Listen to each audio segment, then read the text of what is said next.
যশোদা দুলা গিরিবরধারী গোপাল নন্দ যশোদা দুলা গিরিবরধারী গোপাল নন্দ যশোদা দুলা গিরিবরধারী গোপাল নন্দ যশোদা দুলা গিরিবরধারী গোপাল গোপাল গোপাল গোপাল গোপাল গোপাল গোপাল গোপাল গোপাল আনন্দ যশোদা দুলাল গিরিবরধারী গোপাল বলো নন্দ যশোদা দুলাল গিরিবরধারী গোপাল गिरिवरधारी बंसी बिहारी गिरिवरधारी बंसी बिहारी गिरिवरधारी बंसी बिहारी गिरिवरधारी बंसी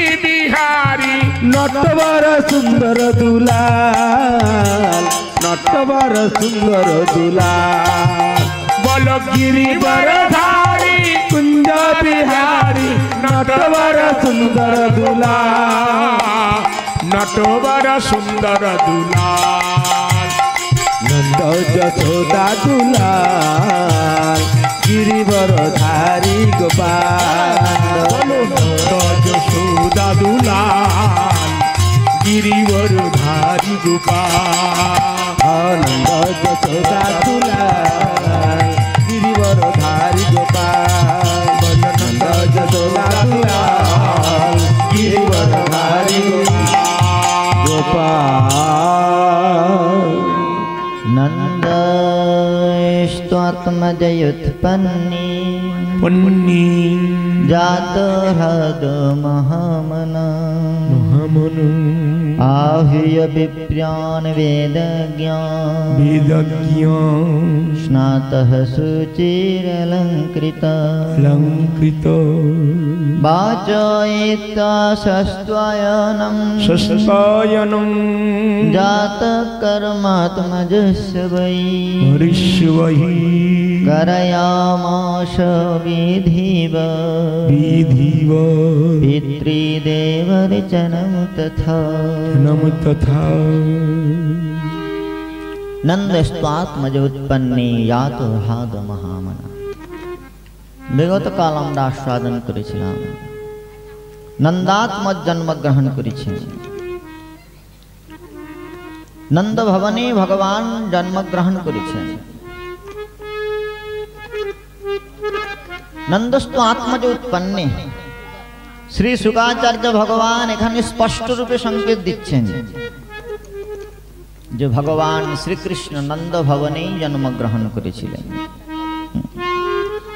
তাহলে যে বলা হয়েছে वासुदेव गृहे साक्षात् भगवान पुरुषो पुरः ह्यनिष्यते तत्प्रियार्थम संभवन्त सुरस्त्रियः।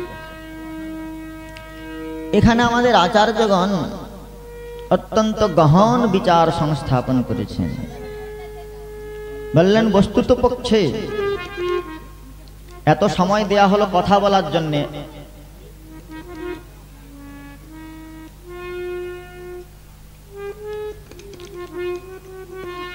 নন্দস্তু আত্মজ উৎপন্নে নন্দাত্মজের জন্ম হয়েছে। তু নিশ্চয়াত্মক অব্যয় নন্দস্তু নিশ্চয়াত্মক অব্যয় নিশ্চয় রূপে নন্দেরই পুত্র হয়েছে। তাহলে আমরা যে জানলাম বসুদেবের গৃহে জন্মগ্রহণ করেছেন, বসুদেব গৃহে সাক্ষাৎ ভগবান পুরুষো পরঃ জনিষ্যতে তৎপ্রিয়ার্থম সম্ভবন্ত সুরস্ত্রিয়ঃ। এর কি অর্থ হবে? আমাদের আচার্যগণ বললেন মনকল্পিত ভাবনা নয়, শাস্ত্রের দৃষ্টান্ত দিয়ে বললেন। শ্রীমদ্ ভাগবতে দ্বহলি দীপক ন্যায়ের দ্বারা শ্রীকৃষ্ণ লীলা বর্ণন করা হয়েছে। দুহালে দীপক ন্যায় মানে যদি দরওয়াজার চৌকাটের উপরে দীপ রাখা হয় তাহলে যেমন অন্ধকার গৃহটাও আলোকিত হয়, বাহিরটাও আলোকিত হয়, ঠিক সেই প্রকার শ্রী শুকাচার্য ভগবান এখানে দোহলি দীপক ন্যায়ের দ্বারা এই কৃষ্ণ লীলার বর্ণন করেছেন।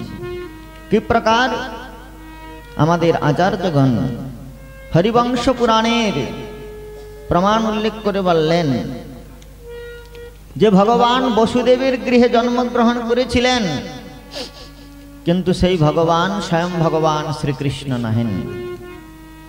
আপনাদের মনে হতে পারে যে কৃষ্ণ আবার স্বয়ং ভগবান, অবতার অবতারী। বললেন হ্যাঁ, ভগবানের দ্বিতীয় নাই, এক ব্রহ্ম দ্বিতীয় নাস্তি। ব্রহ্ম একই, কৃষ্ণ এক, কিন্তু সেই কৃষ্ণ এক হয়েও ভগবান শ্রীকৃষ্ণের একটা বিশেষতা রয়েছে, স্বরূপ রয়েছে, রসোবৈশ, তিনি রসস্বরূপ। আর সেই রসস্বরূপ পরব্রহ্ম রসস্বরূপ হয়েও রসলোলুপ, আর সেই রসলোলুপতা রস আস্বাদন তৃষ্ণা, রসের আস্বাদ্য হয়েও তিনি রসকে আস্বাদন করতে চান। আর সেই রস আস্বাদন তৃষ্ণাই তাকে বহুবিধ রূপে স্বকাময়ত আত্মকাম আত্মারাম ভগবান তার হৃদয়ে কামনার সঞ্জাগরণ ঘটায়। এই রসতৃষ্ণা রসলোলুপতা স্বকাময়ত তিনি কামনা করেন। কি কামনা করেন? একহং বহুস্বাম প্রজায়তে, আমি বহু হব। কিসের জন্যে? রস আস্বাদন করবার জন্যে।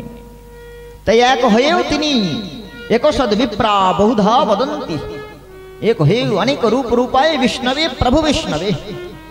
ভগবান এক হয়েও অনাদিকাল হইতে নিত্যধাম গোলক বৃন্দাবন আদিতে তার যে নিত্য ত্রিপাদ বিভূতি অনন্ত বৈকুণ্ঠ রয়েছে, এই জড় জগতে যেমন অসংখ্য অনন্ত ব্রহ্মাণ্ড রয়েছে, একাংশেন স্থিত জগৎ এটা তার একপাদ বিভূতি, তেমনি ত্রিপাদ বিভূতি বৈকুণ্ঠে সন্ধিনী শক্তির দ্বারা অনন্ত বৈকুণ্ঠ নির্মাণ করে অনন্ত স্বরূপে তিনি আত্মপ্রকাশ করছেন। অনন্ত স্বরূপে অনাদিকাল হইতে রসের আস্বাদন করছেন, রস আস্বাদন করছেন। আর সেই রস আস্বাদন করেও রসব্রহ্মের তৃপ্তি হয় না।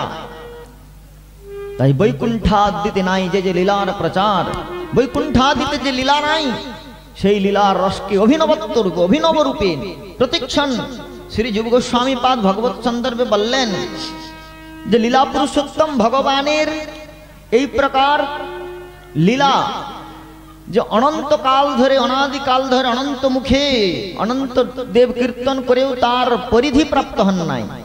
আর এই প্রকার তার অগম্য লীলা যে তার লীলা শক্তিও পর্যন্ত তাকে অনুসরণ করতে পারে না, এই প্রকার তিনি লীলাময়। প্রতিক্ষণম পরিবর্ধমানম লীলা তৃষ্ণা, যতই রস রসব্রহ্মের এটা ভগবত্তা যে তিনি প্রতিক্ষণ রস আস্বাদন লোলুপতা তার বাড়ছে। ভক্ত যেমন ভগবানকে পেয়ে প্রতিক্ষণ তাকে তার আস্বাদন তৃষ্ণা প্রতিক্ষণ পরিবর্ধমান হয়, ঠিক সেই প্রকার ভগবানের মধ্যেও রস তৃষ্ণা প্রতিক্ষণ পরিবর্ধিত হচ্ছে। আর সেই পরিবর্ধমান রস তৃষ্ণাকে প্রপুরিত করবার জন্য তিনি বহুবিধ রূপে গোলকে নিত্য লীলা করছেন। বৈকুণ্ঠাদি ধামে অনন্ত সুখদেব গোস্বামী পাদ বলেন অবতার অসংখ্যেয়, ভগবানের অসংখ্য অবতার, অনন্ত অবতার। সে অবতার গণের মধ্যে কখনো কখনো কোন কোন অবতার এই জগতে প্রাদুর্ভূত হন। বৈকুণ্ঠের চতুর্ভুহ তত্ত্বের মধ্যে বাসুদেব রূপে তিনি বিদ্যমান। আর সেই বাসুদেব অর্থাৎ ভগবান শ্রীকৃষ্ণের বৈভব প্রকাশ নারায়ণ, তিনি এই জড় জগতে অসুর নিধন করবার জন্য আসেন। গীতার মধ্যে শ্রী ভগবান বললেন यदा यदा हि धर्मस्य ग्लानिर्भवति भारत भारत अभ्युत्थानामधर्मस्य तदात्मानं सृजाम्यहम् परित्राणाय साधूनां विनाशाय च दुष्कृतं धर्म संस्थापनार्थाय संभवामि युगे युगे अंशेन अवतीर्णोहम। এই ধর্ম সংস্থাপন করার জন্য ভগবান অংশে অবতীর্ণ হন, অর্থাৎ বৈকুণ্ঠের যে বিষ্ণু তিনি অবতরণ করেন, এটা তার কার্য। কবিরাজ গোস্বামী চরণ শ্রী চৈতন্য চরিতামৃতে বললেন ধর্ম সংস্থাপন হয় অংশ হইতে। এই ধর্মের সংস্থাপন করা অসুর নিধন করবার জন্য স্বয়ং ভগবানকে আসতে হয় না, তিনি সত্য সংকল্প, যিনি সংকল্প করলেই সৃষ্টি হয়ে যায়। বৈকুণ্ঠে বসে ভগবান যদি সংকল্প করে দেন যে জগতে সদ্ধর্ম সংস্থাপিত হোক, অসুররা বিনাশপ্রাপ্ত হোক, অথবা তিনি সুদর্শন পাঠিয়ে দিয়ে অসুরদের বিনাশ করে দিয়ে সদ্ধর্ম সংস্থাপন করে দিতে পারেন, তার জন্য তাকে আসতে হয় না। তাহলে তিনি আসেন কেন? শ্রুতি বললেন নতস্য কার্য করণঞ্চ বিদ্যতে, এই জগতে তার কিছু করণীয় নাই। তাহলে তিনি কিসের জন্য আসেন? বললেন তিনি আসেন লীলা করবার জন্য। লোকে বত্তু লীলা কৈবল্যম ব্রহ্মসূত্র, লীলা করবার জন্য। কিসের জন্য আসেন? উদ্ধব মহারাজ বললেন তব বিক্রীড়িতম কৃষ্ণ নৃণাম পরম মঙ্গলম কর্ণৌ পীযুষাস্যাদিয় তজ্জন্তান্নস্পৃহা জনা জনা অন্নস্পৃহা ত্যজন্তি। এই জগতে জীবের মধ্যে যে বিষয় তৃষ্ণা রয়েছে, আনন্দ তৃষ্ণা রয়েছে, আর সেই আনন্দ তৃষ্ণাকে প্রবৃত্ত করবার জন্য জীব বিষয়ের পশ্চাৎ ধাবন করে বিষয় সংগ্রহ করে সঞ্চয় করে সম্ভব করে আনন্দকে প্রাপ্তির জন্য প্রযত্ন করছেন। উপনিষদ বললেন হে জীব নাল্পে সুখমস্তি যদি বই ভূমা তৎসুখম, ভূমা পুরুষের অনুসন্ধান করো, সেই ভূমাই আনন্দ স্বরূপ। আনন্দম ব্রহ্মেতি বেদনাৎ, সে আনন্দ ব্রহ্মকে কোথায় পাবো?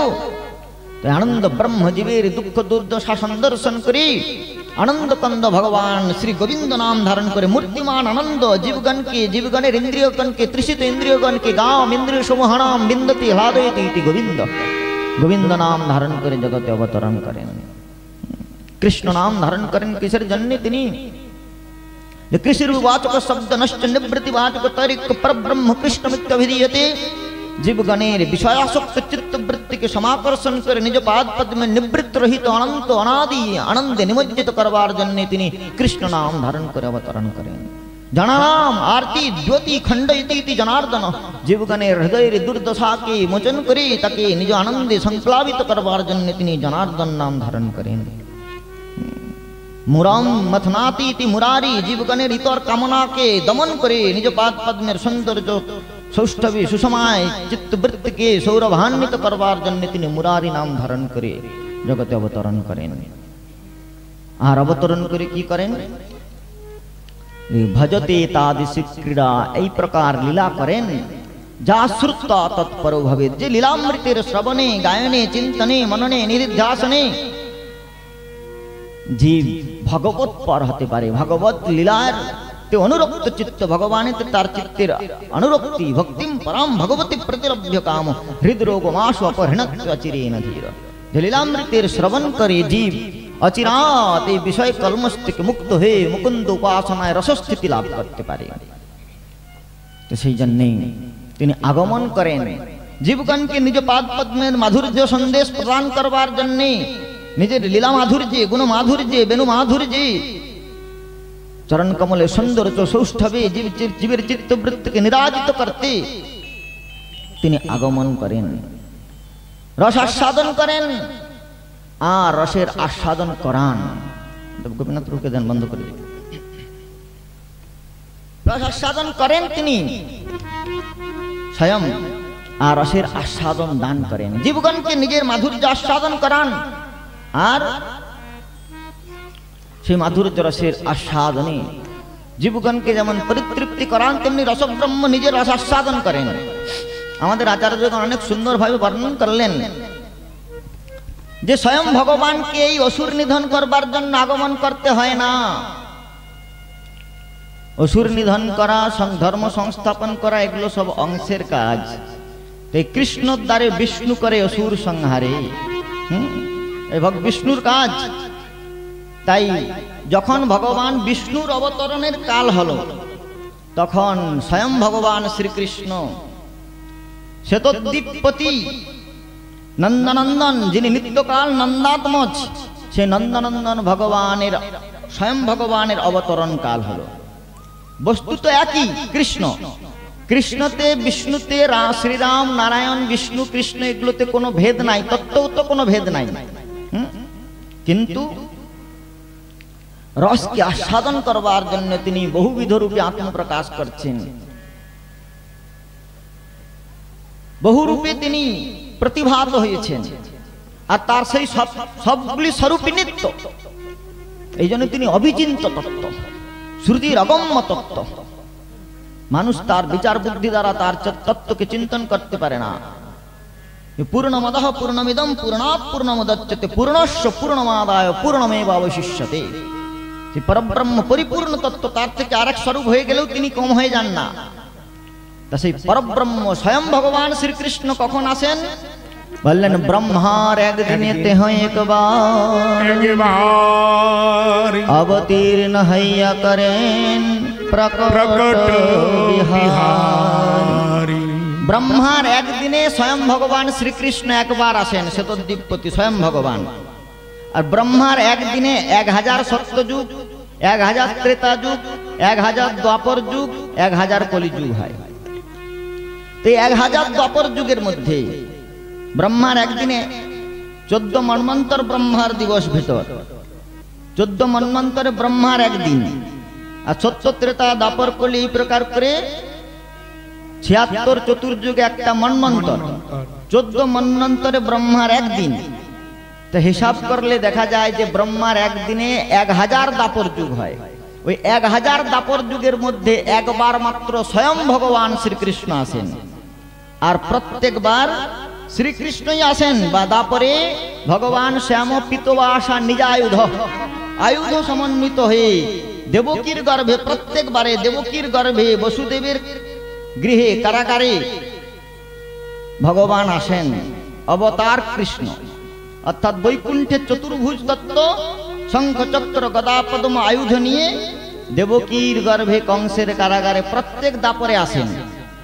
আর এক দাপরে 1000 বারই ওইভাবে আসেন। আর একবার নন্দের ঘরেও আসেন নন্দাত্মজ রূপে।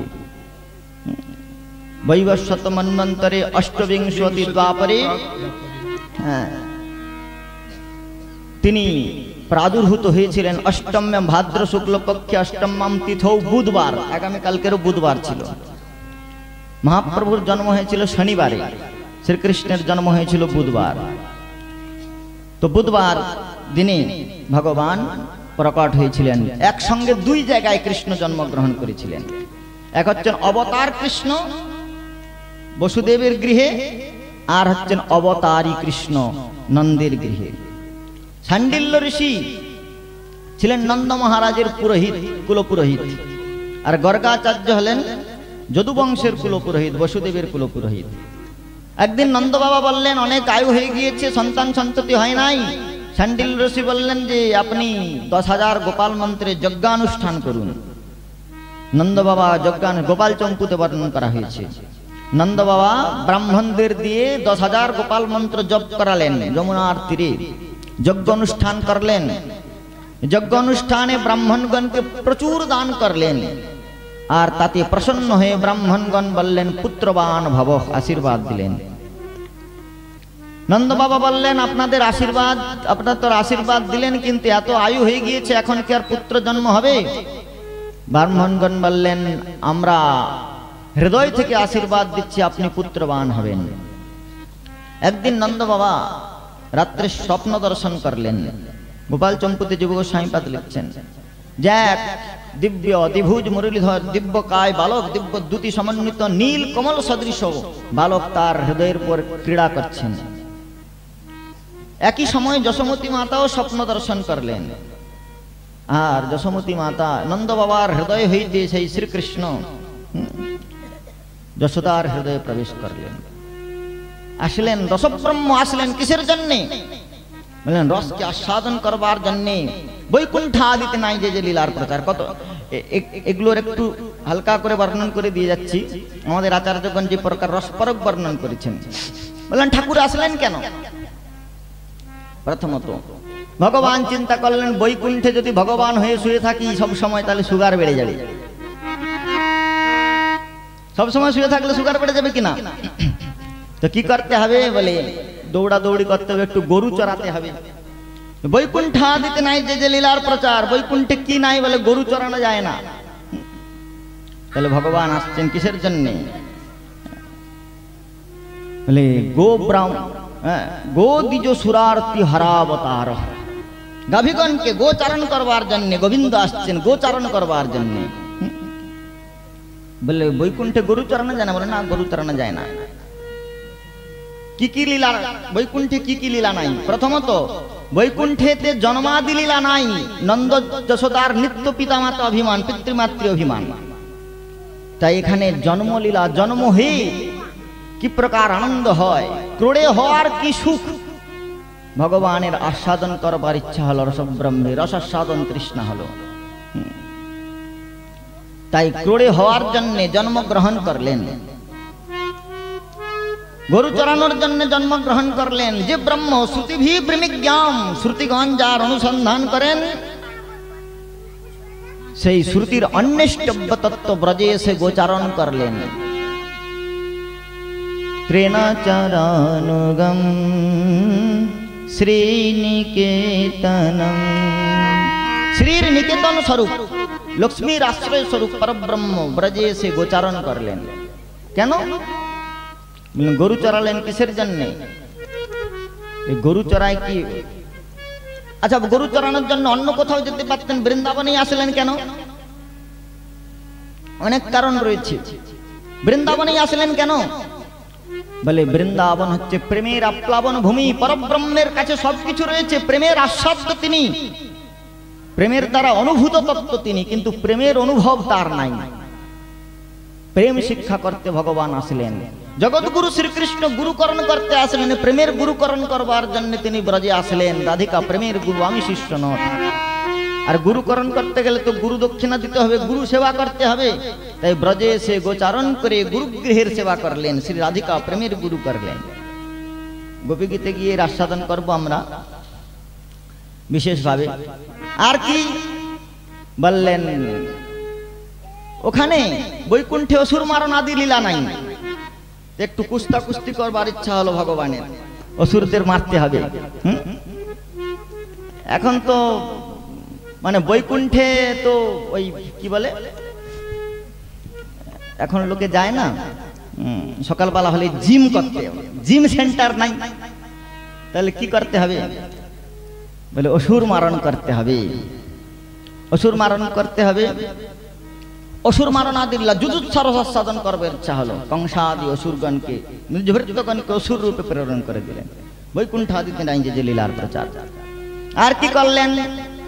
কেন আসলেন রসাস্বাদন? আচ্ছা, বৈকুণ্ঠে তো সব ভগবানের সম্পত্তি।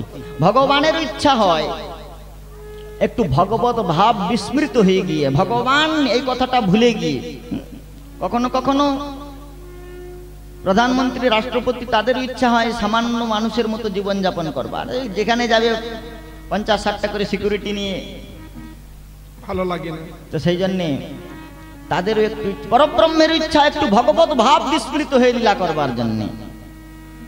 তাই নরবপু তাহাং স্বরূপ, পরব্রহ্ম নরাকৃতি, নরবপু ধারণ করে আসলেন। একটু করে দিক দর্শন করে দিচ্ছি শুধু। আচ্ছা, আর একটা কি বললেন দেখুন, আমাদের আচার্যগণ বললেন যে ভগবান আপনি কারোর অহংকার সহ্য করেন না। ভগবান কি খান? বলে অহংকার খান। ভক্তের অহংকারই তিনি শেষ করে দেন। তাহলে ভগবান কে ভক্তগণ বললেন, প্রভু আপনি কারোর অহংকার সহ্য করতে পারেন না, কিন্তু আপনার মধ্যে একটা অহংকার রয়েছে, অহংকার হয়েছে।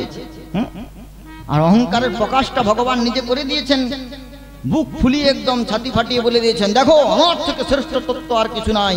হ্যাঁ, মত্ত পরতর নন্ন কিঞ্চিদস্তি ধনঞ্জয়, হে ধনঞ্জয় আমার থেকে শ্রেষ্ঠ তত্ত্ব আর কিছু নাই, আমি ভগবান, আমাকে পূজা করো, পত্র পুষ্প ফল ফলম পত্রম পুষ্পম ফলম তুয়ম ঝোমে ভক্তা প্রযচ্ছতি তদহম ভক্তি পরিহিত গৃহামি প্রযতাত্মন, আমাকে ফল ফুল দিয়ে পূজা করো। ভক্ত বললেন, প্রভু ওটাও তো আপনার অহংকার।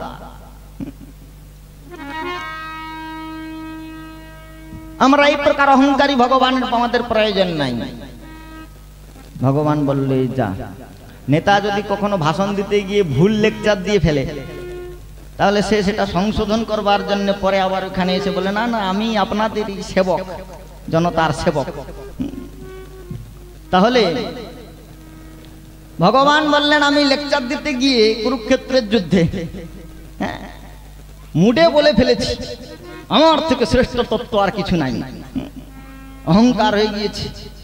ভক্তরা বলছে, প্রভু এই নিজের ঢাক নিজে পিটালে ভালো মিষ্টি লাগে না, আমরা আপনার মতো ভগবান দরকার নেই, আমাদের কাছে আরো ভগবান রয়েছে। বলে, আপনার কাছে আরো ভগবান রয়েছে? বলে, হ্যাঁ আমাদের কাছে আরো ঠাকুর রয়েছে, তোমার থেকে শ্রেষ্ঠ তত্ত্ব রয়েছে, আমার থেকেও শ্রেষ্ঠ।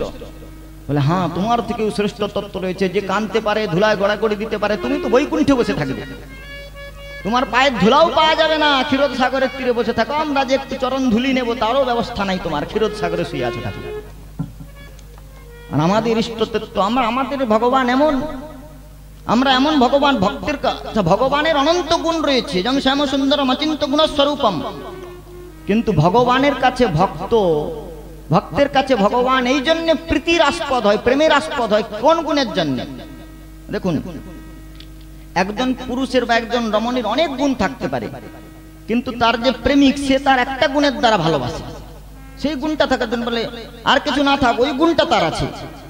রূপটাও একটা গুণ, সে অত্যন্ত রূপবতী, অথবা খুব সুন্দর গান গাইতে পারে, কিছু না কিছু একটা গুণ, বলে ওই গুণটা তো আছে। ওই একটা গুণেতেই যেমন একজন রেঝে যায়, প্রসন্ন হয়ে যায়, তেমনি ভগবানের অনন্ত গুণ থাকতে পারে, কিন্তু ভক্তের কাছে তার প্রীত্যাস্পদ, ভক্তের কাছে তিনি প্রেমের আস্পদ হন তার একটা গুণের জন্য, সেটা হচ্ছে ভগবানের ভক্ত বাৎসল্য। ভগবান যদি ভক্ত বৎসল না হতেন তাহলে কোন জীব কোনদিন ভগবানকে প্রাপ্ত হতে পারত না। ভগবান যদি জীবের দোষ দর্শন করতে শুরু করতেন তাহলে অনন্ত জন্মেও কোনো জীব মুক্ত হয়ে ভগবানের কাছে যেতে পারত না। তাই ভগবান ভক্ত বৎসল, ভগবানের ভক্ত বাৎসল্য কারুণ্য গুণ, করুণা গুণ, করুণা নিদান, করুণা সিন্ধু, সেই কারুণ্য গুণই তাকে ভক্তের কাছে এত প্রিয়তম করে তোলে, প্রিয়তর করে তোলে, কারুণ্য গুণ। তা বললেন, আমাদের যে ভগবান তিনি আমাদের যে ঈশ্বর, আমাদের গৌড়ী বৈষ্ণব আচার্য যখন বললেন আমাদের ঈশ্বর তো পরব্রহ্ম ন চৈতন্য কৃষ্ণ জগতি পরতত্ত্বম পরমিহ, আমাদের ঠাকুরের মধ্যে তোমার থেকে বেশি গুণ রয়েছে কি না, তোমার মধ্যে গোপী প্রেম, শ্রী রাধার মহিমা, গোপী প্রেম, তোমার নিজের মাধুর্য আস্বাদন করবার তৃষ্ণা, এগুলো তোমার মধ্যে অপূর্ণ রয়েছে, আমাদের ঠাকুরের মধ্যে পূর্ণ রয়েছে। আমাদের ঠাকুর প্রেমের আস্বাদ্য আবার প্রেমের বিতরক। আমাদের ঠাকুর ধুলাতে আসে, ধুলায় গড়াগড়ি খান। ভগবান চিন্তা করলেন, বাবা আমার প্রতিদ্বন্দ্বী যদি গিয়ে ধুলায় গড়াগড়ি খায়, এটা অনন্ত জন্ম অনন্ত লীলা রসিকাচার্য যখন আস্বাদন করছেন, ভগবান শ্রীকৃষ্ণ চিন্তা করলেন তাহলে আমাকেও বৈকুণ্ঠে বসে থাকলে হবে না, ভোট প্রচারে যেতে হবে, মরতে যেতে হবে। আর মরতে গিয়ে কি করতে হবে বলে, তোমরা প্রভু বললেন যে দেখো তুমি কারোর গর্ব সহ্য করো না ভগবান, তাহলে তোমার গর্ব হয়েছে যে আমি ভগবান, তোমার গর্বটাও তোমাকে নষ্ট করতে হবে। তাই পরব্রহ্ম ব্রহ্ম গর্ব খণ্ডন করবার জন্য কি করলেন, ধুলা মাখতে আসলেন, ধুলার ধরনীতে আসলেন, ব্রজভূমিতে আসলেন। ব্রহ্ম গর্ব খণ্ডিত হল, তিনি ব্রজে আসলেন। ব্রজতি ইতি ব্রজ, ব্রজে আসলেন কিসের জন্যে বলেন, সেই ব্রজের ধুলাতে বিলুণ্ঠিত হয়ে ব্রহ্ম গর্ব অপনোদন করবার জন্য পরব্রহ্ম ব্রজে আগমন করলেন। ব্রহ্মগর্ভ যেখানে খণ্ডিত হয়, শ্রুতি পরিকৃত রসবৈষ রসতৃষ্ণ হয়ে যেখানে আগমন করেন, ব্রহ্মগর্ভ খণ্ডন করে ব্রজের ধুলায় ধূসরিত হলেন। কিসের জন্য? বলেন আস্বাদ্য ভগবান, প্রেমের আস্বাদ্য ভগবানের প্রেম লোলুপতা যখন জাগে তখন প্রেমকে আস্বাদন করবার জন্য তিনি কি করেন? এই ব্রজভূমিতে এসে ধুলায় গড়াগড়ি দেন। কেননা ব্রজভূমির যে ধূলিকণা, এই ধূলিকণা কি বলে, এই ব্রজের ধূলিকণা সামান্য বস্তু নয়। এই ব্রজের ধূলিকণা হচ্ছেন বিচূর্ণীকৃত প্রেম। এই ব্রজের ধূলিকণা আচার্য শ্রীল প্রবধানন্দ সরস্বতী পাদ বললেন, ব্রহ্মেশ্বরাদি সুদুরূহ পদারবিন্দম শ্রীমৎ পরাগ পরমাদ্ভুত বৈভবায়াম সর্বার্থ সার রসগুর কৃপাদ্র দৃষ্টে তস্যা নমস্তে বৃষভানুভুগৌ মহিম্নে। ব্রহ্মেশ্বরাদি সুদুরূহ পদারবিন্দম শ্রীমৎ পরাগ পরমাদ্ভুত বৈভবায়াম শ্রী রাধার অপ্রাকৃত প্রেম রাজ্যে রসরাজ্যের অধীশ্বরী শ্রী রাধার চরণ কমল হইতে অপ্রাকৃত প্রেম মকরন্দ অনুগৃহীত ভক্তকে, তার অনুগত ভক্তকে অনুগৃহীত করবার জন্য নিরন্তর শ্রী রাধার চরণ কমল হইতে অপ্রাকৃত প্রেমের মকরন্দ বিচ্ছুরিত হচ্ছে। আর যেমন পদ্ম হইতে নিরন্তর মকরন্দ, পদ্ম ফুল ফুটে গেলে তার ভিতরটাকে ঝাড়লে যেমন করে সুন্দর মকরন্দ হাতে লেগে যায়, হলুদ হলুদ কণা রেণু, ঠিক সেই প্রকার শ্রী রাধার অপ্রাকৃত প্রেম রাজ্যের অধীশ্বরী শ্রী রাধার চরণ কমল হইতে অপ্রাকৃত প্রেমের বিচূর্ণীকৃত প্রেম নিরন্তর নির্ঝরিত হচ্ছে। নিজ ভক্তগণকে অপ্রাকৃত প্রেমে নিষ্ণাত করার জন্য। আর সেই বিচূর্ণীকৃত প্রেম বৃন্দা বিপিনে বিচ্ছুরিত হয়ে, বৃন্দা বিপিনে একত্রিত হয়ে এই অপ্রাকৃত রসভূমির উদ্গম হয়েছে। তাই সেই অপ্রাকৃত প্রেম ব্রহ্মেশ্বরাদি সুদূরহ পদারবিন্দম, ঈশ্বর শব্দ এখানে শ্রীকৃষ্ণ, সেই শ্রীকৃষ্ণ সেই বিচূর্ণীকৃত প্রেমের আস্বাদন করবার জন্য। বৈকুণ্ঠে প্রেমের আস্বাদন করেও ভগবানের তৃপ্ত হলো না, তাই বিচূর্ণীকৃত প্রেমকে আস্বাদন করে সেই বিচূর্ণীকৃত প্রেমকে সর্বাঙ্গে মৃক্ষণ করবার জন্যে, মাখবার জন্য ভগবান ব্রজে এসে গোচারণ করলেন। আর সেই ভগবান সমস্ত সেই বিচূর্ণীকৃত প্রেমকে আস্বাদন করেও অঙ্গে মৃক্ষণ করেও তার তৃপ্তি হলো না, তাই মৃৎভক্ষণ লীলাতে ভক্ষণ করলেন সেই অপ্রাকৃত প্রেম, অন্তঃকরণকে পরিতৃপ্ত করলেন। ব্রজে আসলেন প্রেমের আস্বাদন করবার জন্য। রসিক ব্রহ্ম, রসিকেন্দ্র কলুচূড়ামণি, রসিক শেখর কৃষ্ণ তিনি কি করলেন? দাপরে নন্দ ভবনে আসলেন। হরিবংশ পুরাণের প্রমাণটা বলে দিই। হরিবংশ পুরাণে বর্ণন করা হয়েছে যে যশোদা এবং দেবকী চ দেবক্যা যশোদায়া চ সুসুবাতে সমম তদা। হরিবংশ পুরাণে বলা হয়েছে দেবকী এবং যশোদার একই সময়ে গর্ভ যন্ত্রণা উঠেছিল সন্তান প্রসব করবার সময়। অষ্টমী তিথিতে বুধবার মধ্যাহ্ন রাত্রে যশোদা এবং দেবকীর একই সময়ে গর্ভ যন্ত্রণা উদয় হল। আর দুজনেই সন্তান প্রসব করলেন। দেবকীর গর্ভে ভগবান চতুর্ভুজ মূর্তিতে প্রকাশ হলেন। তমদ্ভুতম বালকম অম্বুজেক্ষণম চতুর্ভুজম শঙ্খ গদায়াদুদম। চতুর্ভুজ নিয়ে শঙ্খ চক্র গদা পদ্ম নিয়ে ভগবান চতুর্ভুজ মূর্তিতে প্রকাশ হলেন কংসের কারাগারে। দেবকীর গর্ভ হইতে প্রকাশ হলেন বৈকুণ্ঠের নারায়ণ, চতুর্ভুজ মূর্তিতে জন্মগ্রহণ করলেন। আর শেষ দিব্যতী ভগবান তিনি জন্মগ্রহণ করলেন যশোদার গর্ভে। একই সময়ে যশোদা এবং দেবকীর গর্ভে একই সময়ে দুই জায়গায় জন্মগ্রহণ করলেন। একজন অবতারী কৃষ্ণ আর একজন অবতার কৃষ্ণ। অবতারী কৃষ্ণ হচ্ছেন দ্বিভুজ, তার নিত্য স্বরূপ পরব্রহ্ম নরাকৃতি, নিত্য তিনি দ্বিভুজ মুরলীধর শ্যামসুন্দর। সেই শ্যামসুন্দর ভগবান জন্মগ্রহণ করলেন যশোদার গর্ভে গোকুলে। আর এদিকে জন্মগ্রহণ করলেন কংসের কারাগারে। বসুদেব বলে, তাহলে বসুদেব গৃহে সাক্ষাৎ বলা হয়েছে। বসুদেব তো দেহলি দীপক নাই, দেখুন একটা শ্লোকের মধ্যে বসুদেব গৃহে সাক্ষাৎ ভগবান পুরুষপুর। তাহলে ভগবান বসুদেবের গৃহে জন্মগ্রহণ করছেন। বসুদেব তো কারাগারে ছিল, তো বসুদেবের গৃহে কি করে হলো? বসুদেব গৃহ শব্দের অর্থ হচ্ছে ন গৃহম গৃহমিত্যাহু গৃহিণীম গৃহমুচ্যতে। বসুদেব গৃহিণী দেবকীতে ভগবান জন্মগ্রহণ করলেন। আর এদিকে আরেক প্রকার অর্থ বসুদেব গৃহে মানে বসুসু দিব্যতে শোভতে ইতি বসুদেব, অষ্টবসুর মধ্যে তিনি দদীপ্যমান ছিলেন। সেই অষ্টবসুর মধ্যে দ্রোণ নামক বসু নন্দ হয়েছেন, তাই বসুদেব শব্দের অর্থ হচ্ছে নন্দ। তার গৃহে স্বয়ং ভগবান জন্মগ্রহণ করছেন। বসুদেব গৃহে সাক্ষাৎ ভগবান পুরুষোপর জনিষ্যতে তৎপ্রিয়ার্থ। এক শব্দের দ্বারা দুই জায়গাতে ভগবান জন্মগ্রহণ করছেন। আর যশোদার গর্ভে একটা সন্তান, একটা দ্বিভুজ মুরলীধর শ্যামসুন্দর স্বয়ং ভগবান জন্মগ্রহণ করেছিলেন, আর একটি কন্যা জন্মগ্রহণ করেছিলেন। একই সঙ্গে যমজ সন্তান হয়েছিল যশোদার, একটি পুত্র এবং একটি কন্যা। হরিবংশ পুরাণ স্পষ্টভাবে বর্ণনা করা হয়েছে। শ্রীমদ রূপ গোস্বামীপাদ লঘু ভাগবতামৃতে উল্লেখ করেছেন যে শ্রী সুখদেব গোস্বামী চরণ ভাগবতের মধ্যে স্পষ্টভাবে বলে নাই কেন? বললেন শ্রীমদ ভাগবতে শ্রী শুকাচার্য ভগবান নন্দাত্মজ উৎপন্ন হয়েছে, শ্রী রাধার কিঙ্করী শ্রী শুকাচার্য ভগবান। তাই শ্রী রাধার হৃদয় ভূমি প্রেমের ভূমি, প্রেমের আপ্লাবন ভূমি বৃন্দাবনে ব্রজেন্দ্রনন্দন শ্যামসুন্দর আগমন করেছে। এই স্মৃতিটা শ্রী সুখদেবের হৃদয়ে জাগরিত হতে তিনি এত বিহ্বল হয়ে গিয়েছেন যে সম্পূর্ণটা খুলে বলতে পারেন নাই, অবকাশ হয় নাই। সেই জন্যে জন্মগ্রহণ করলেন দ্বিভুজ মুরলীধর শ্যামসুন্দর যশোদার গর্ভে, আর একটি কন্যা। আর এখানে জন্মগ্রহণ করলেন চতুর্ভুজ কৃষ্ণ। এরপরে বসুদেব মহারাজ এই চতুর্ভুজ কৃষ্ণ যখন জন্মগ্রহণ করলেন, বসুদেব স্তুতি করলেন, দেবকী দেবী স্তুতি করলেন।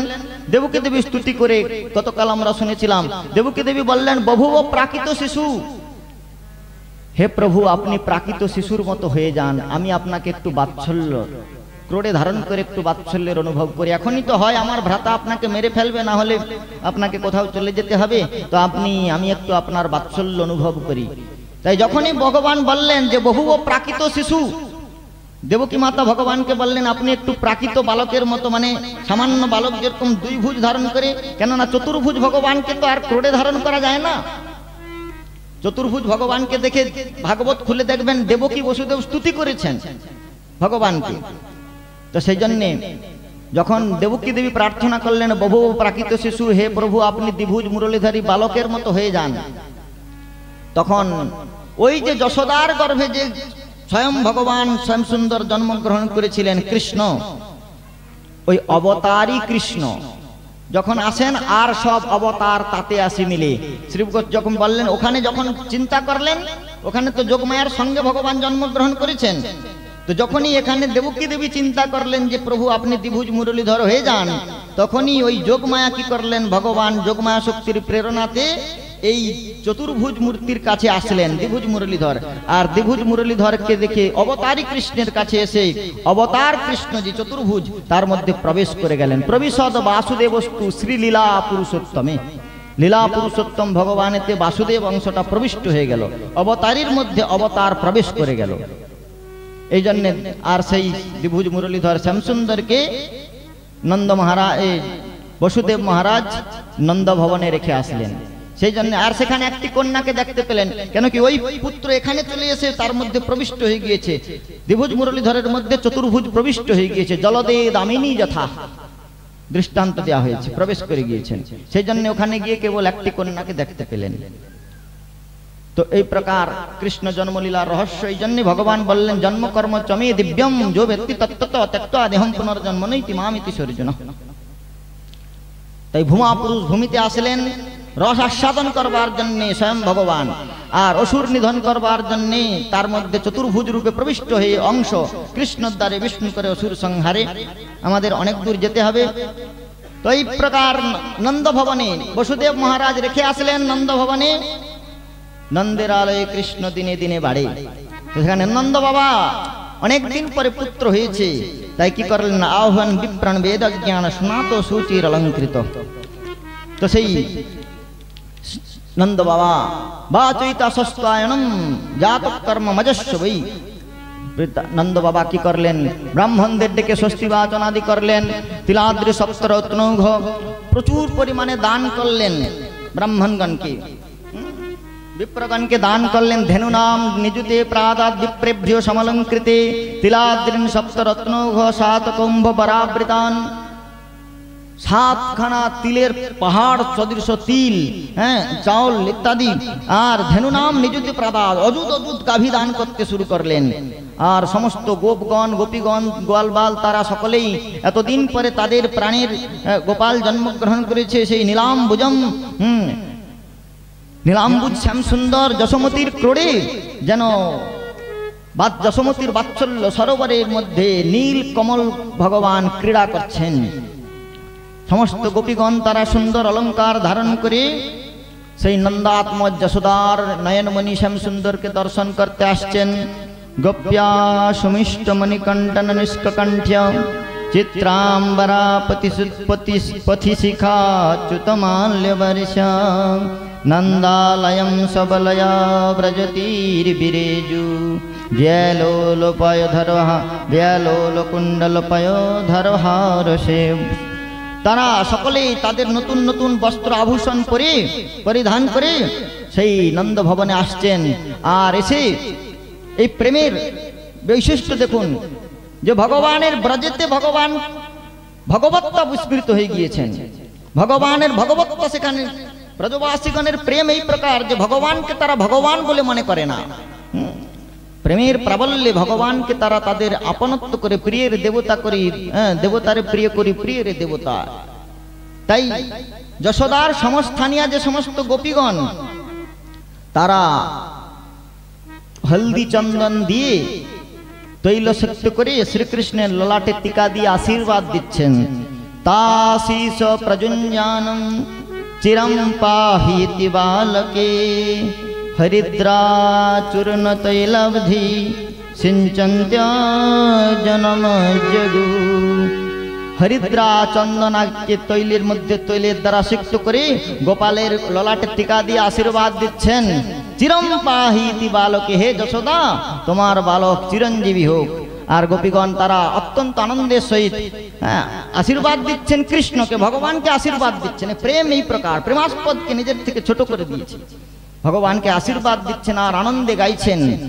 যুগ যুগ জীবেরি যশোদা मैया तेरो ललना, जुग जुग जीवेरी यशोदा मैया तेरो ललना, जुग जुग जीवेरी यशोदा मैया तेरो ललना, तेरो ललनारी मैया तेरो ललना, जुग जुग जीवेरी यशोदा मैया तेरो ललना, युग युग जीवेरी यशोदा मैया तेरा ललना, तेरो ललना रे मैया तेरो ललना, तेरा ललना यशोदा तेरा ललना, जुग जुग जीवेरी यशोदा मैया तेरो ललना, युग युग जीवेरी यशोदा मैया तेरा ललना, जुग जुग जीवेरी यशोदा मैया तेरो ललना, युग युग जीवेरी यशोदा मैया तेरा ललना। बड़ भाग्य तो मात यशोदा देने छुट जायो, बड़ भाग्य तो माता यशोदा ऐसा छुट जायो, बड़ भाग्य तो मात यशोदा ऐसे सुत तन पायो, बड़ भाग्य तो माता यशोदा ऐसे सुत तन पायो, पुरंबम जगत को स्वामी तेने गोद खिलायो, मैया तेने गोद खिलायो, और पूरन ब्रह्म जगत के स्वामी स्वतन गोद खिलायो, जुग जुग जीवेरी यशोदा मैया तेरा ललना, युग युग जीवेरी यशोदा तेरा ललना, जुग जुग जीवेरी यशोदा मैया तेरा ललना। धन घड़ी जब होए जसोदा मैया कह कर बोले, धन घड़ी जब होए यशोदा मैया कह कर बोले, धन घड़ी जब होए जसोदा मैया कह कर बोले, धन घड़ी जब होए यशोदा मैया कह कर बोले, अरे नौपर बांधी दो चरणन में घुट बन डोले, नौपर बांधी दो चरणन में घुट बन डोले, जुग जुग जीवेरी यशोदा मैया तेरो ललना, जग जग जीवे यशोदा मैया तेरा ललना, तेरा ललना यशोदा तेरा ललना। तेरो ललना रे मैया तेरो ललना, जग जग जीवे यशोदा मैया तेरा ललना, जग जग जीवे यशोदा मैया तेरा ललना। बोलवा के बिहारी लाल की जय। नंद भवानी प्रकार नंद महोत्सव अच्छे गोपी गोवालारा सकलेई अत्यंत आनंदे नृत्य करছেন। এদিকে नंद बाबा